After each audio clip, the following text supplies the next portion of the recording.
ချစ်ကိုခွဲခြားတတ်ရမယ်နော်တကယ်ချစ်တဲ့ main ကလေးကိုဆိုရင်ယောက်ျားတစ်ယောက်က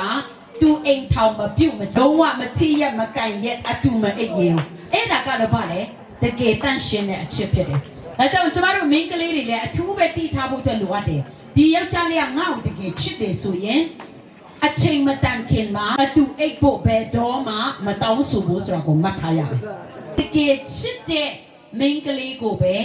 တန်ဖိုးထားတာဖြစ်တယ်အဲကြောင့်မိန်းမတွေကကိုတည်ရမယ်ဘေးတယောက်ကငါ့ကိုတနာယူယူနေရလဲဘေးတယောက်ကငါ့ကိုတကယ်တန်ဖိုးထားတာလဲတကယ်ကိုတကယ်ချစ်စစ်ချစ်မှန်နဲ့တန်ဖိုးထားတဲ့ယောက်ျားကတော့တင်းကိုလက်မထပ်မချင်းဘယ်တော့မှအတူအိတ်ခွင့်မတောင်းဘူးဆိုတာမှတ်ထားပါဟုတ်ပြီနော်အေးငါနဲ့အတူလာမအိတ်ရင်မင်းငါ့ကိုမချစ်လို့ပဲဆိုရင်တေးချတယ်အဲ့ဒီယောက်ျားက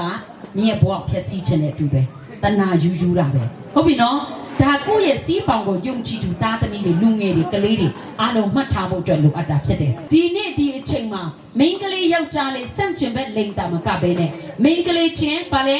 ယောက်ျားချင်းလိန်သူဆက်ဆံကြတယ်နော်ကြိုက်ကြတယ်မိမချင်းသမီးစားထားလို့မရဘူးဖျားအလိုတော်မဟုတ်ယောက်ျားချင်းသမီးစားထားလို့မရဘူးဒါဖျားအလိုတော်မဟုတ်ဟိုအရင်တော့ဖျားရဲ့ဖန်ဆင်းခြင်းထဲမှာယောက်ျားနဲ့မိန်းမပဲရှိတာဖြစ်တယ်ဒါကြောင့်ကို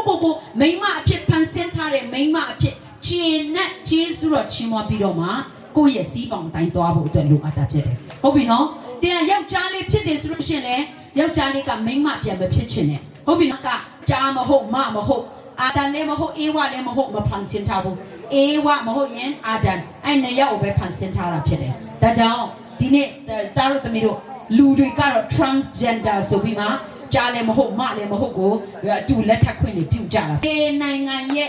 ဘလောက်ခင်မိတဲ့နိုင်ငံကပဲခွင့်ပြုဖျားခွင့်မပြုဘူးဟုတ်ပြီနော်ကိုတန်ဖိုးမထားတဲ့လူကဘယ်တော့မှသူများတန်ဖိုးမထား